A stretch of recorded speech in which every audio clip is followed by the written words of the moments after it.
네가 진경 씨랑 결혼하래. 지는 이 사람과 평생 남편인데 주먹 쓰면서 살아서야 되겠어라. 못하게 될 것 같습니다. Ingin aku teriak, big big big oh, Hai, ketemu lagi dengan saya Cowboy 7. Baiklah, hari ini saya akan mereview satu film berjudul Marrying the Mafia 2.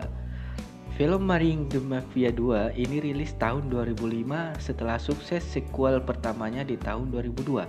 Film bergenre action komedi ini sukses dan laris manis di tahun pembuatannya.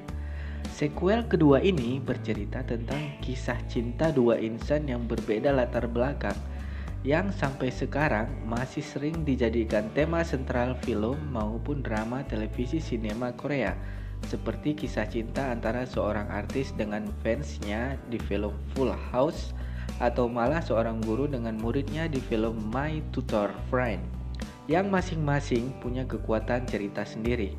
Namun, apa yang terjadi jika panah cinta itu justru dibidik ke hati dua anak manusia yang 180 derajat saling berseberangan satu sama lain? Seperti kisah cinta bos gangster dan seorang jaksa kriminal di film ini. Mari kita review alurnya.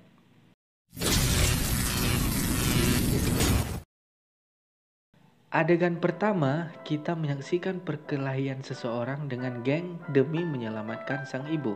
Di sini rupanya sang ibu ngeprank anaknya, mau mengetes anaknya berapa menit waktu yang dibutuhkan si anak untuk menyelamatkan ibu. Di sini ibunya menilai si anak termasuk gagal dalam menyelamatkan ibunya.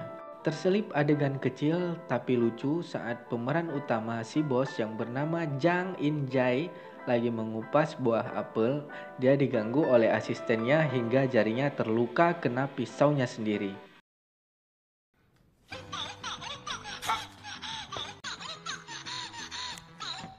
네 핸드폰은 아저씨가 핸드발입니다, 형님.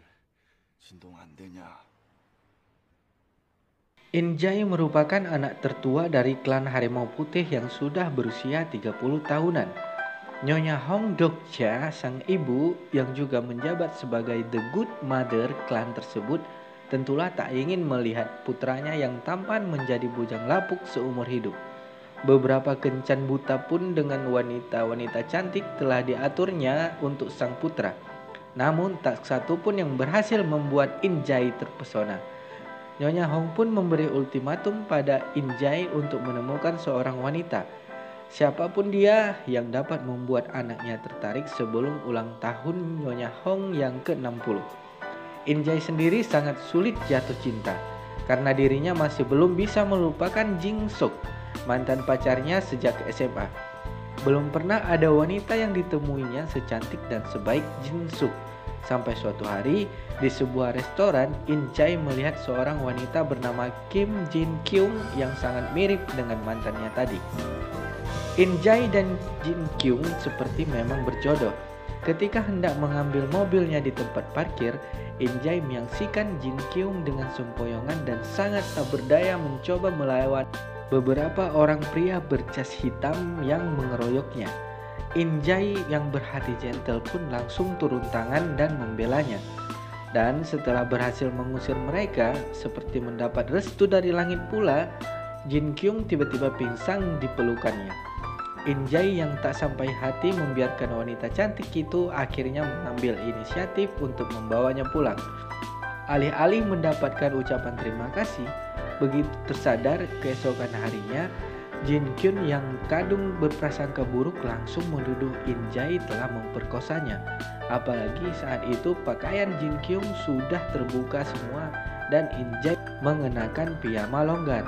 Jin Kyung langsung menerjang In Jae sehingga menyebabkan bagian vitalnya nyaris patah. In Jae sampai harus mengenakan pelindung sejak saat itu.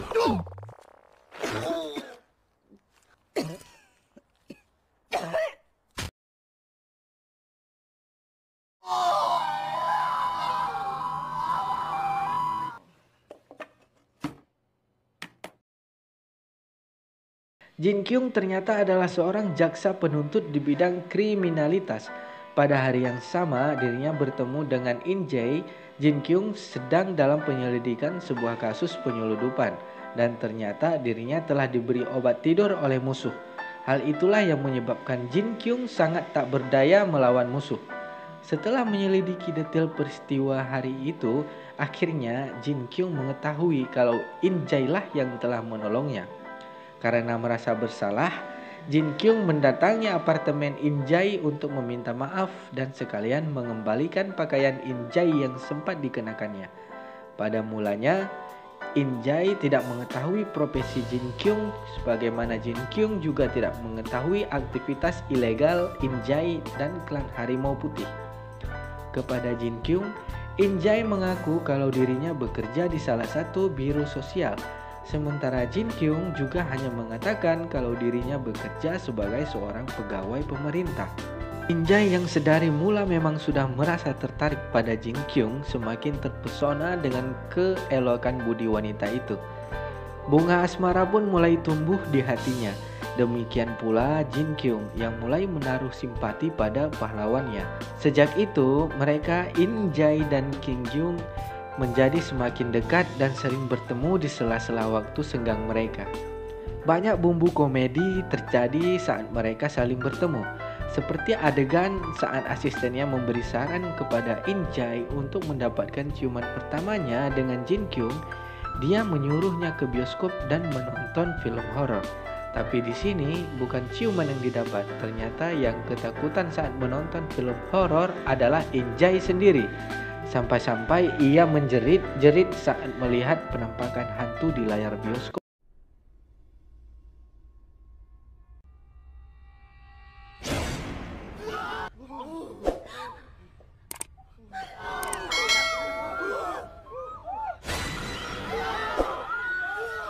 폴록이 무서운 영화를 보면 그냥 안정만. Saat pulang, asisten Bahlul itu pun dihukum. 앞으로 의견 내지 마라. 예, 형님. Setelah saran pertama gagal, bisikan kedua pun datang dari salah satu adiknya In Jae. Dia menyarankan agar ketika bertemu In Jae memakai motor agar bisa merasakan himpitan payudara Jin Kyung saat dipeluknya dari belakang. Kebetulan di hari yang sama, Jin Kyung sedang kesakitan payudaranya akibat mengoles krim payudara ilegal hasil sitaan di kantor. Terbayangkan gimana nikmatnya In Jae dan bagaimana deritanya Jin Kyung dengan payudara yang kesakitan, ditambah motor yang dikendarai ugal-ugalan oleh In Jae.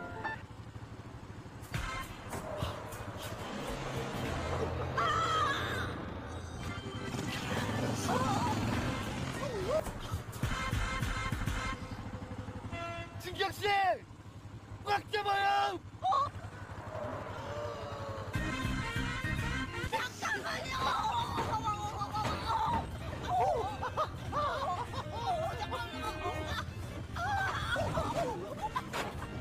Saat pulang, In Jae pun merasa senang dan bahagia. Karena saran adiknya itu, ia pun sukses.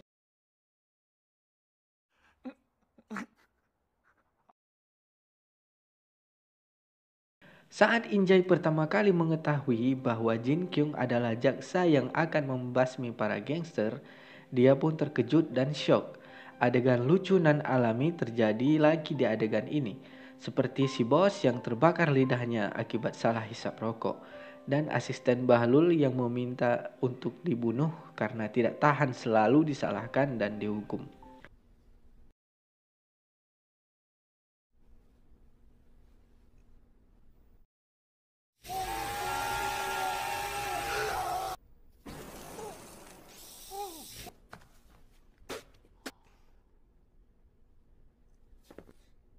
형님. Hari ulang tahun Nyonya Hong ke-60 tiba. Acara digelar dengan tamu yang hadir dari berbagai geng. Jin Kyung pun hadir tanpa diketahui oleh In Jae. Di sini ia berkenalan dengan seluruh anggota keluarga klan Harimau Putih. Dirinya berujar kepada semua anggota keluarga bahwa dia adalah seorang jaksa bagian kriminal. Sontak para tamu yang hadir semua memilih pulang karena takut akan ditangkap. Tamu undangan semua yang hadir adalah orang-orang bermasalah dalam berbagai bidangnya masing-masing. Hari demi hari berlanjut, Injai dan adik-adiknya pun ditangkap akibat perkelahian antar geng. Jin Kyun memilih mengundurkan diri dari jaksa karena ingin menjadi pengacara untuk membela pacarnya agar bebas dari tuduhan. Tuduhan dari jaksa penuntut pun sangat berat hingga akhirnya sidang pun usai. Kasus dimenangkan oleh Injai dengan barang bukti sebuah rekaman yang memperlihatkan mereka bertiga sengaja dijebak oleh satu jaksa yang bekerja sama dengan sebuah geng. Akhirnya Injai dan adiknya pun bebas dari penjara. Dan mereka segera mengatur tanggal pernikahan mereka. Cerita usai. Sedikit kata dari saya, dalam hidup ini, apa yang membuat kamu bisa menyukai seseorang? Ya, tak bisa dipungkiri bahwa terkadang kita lebih nyaman bersama orang yang mirip dengan kita sendiri. Baik secara sifat, nasib, kebiasaan, perilaku, pendapat, hobi, dan lain sebagainya. Kesamaan membuat kita bisa mengerti dan memahami satu sama lain. Dan kesamaan bisa membuat kita merasa bahwa kita tidak sendirian. Meskipun demikian, bukan berarti kamu harus membenci perbedaan. Perlu kamu ketahui, perbedaan itu sangatlah penting, seperti kisah cinta Jin Kyun dan Injai. Jika seandainya Jin Kyun tidak menjadi pengacara yang membelanya di persidangan, maka dipastikan Injai akan membusuk di penjara. Begitupun sebaliknya, saat Jin Kyun teler dan dikejar penjahat, Injailah yang jadi penyelamatnya. Bahkan jika harus memilih, adanya perbedaan dirasa lebih baik daripada hanya ada persamaan. Ibaratnya pelangi yang berbeda-beda warna namun memberikan keindahan bagi yang melihatnya. Dengan adanya perbedaan, kita bisa saling melengkapi satu sama lain. Saling melengkapi terasa lebih indah daripada hanya bisa mengerti dan memahami. Kalau manusia di dunia hanya diciptakan sama, mungkin kita tidak membutuhkan keberadaan orang lain. Sekian dari saya, sampai ketemu di video saya selanjutnya. Bye-bye.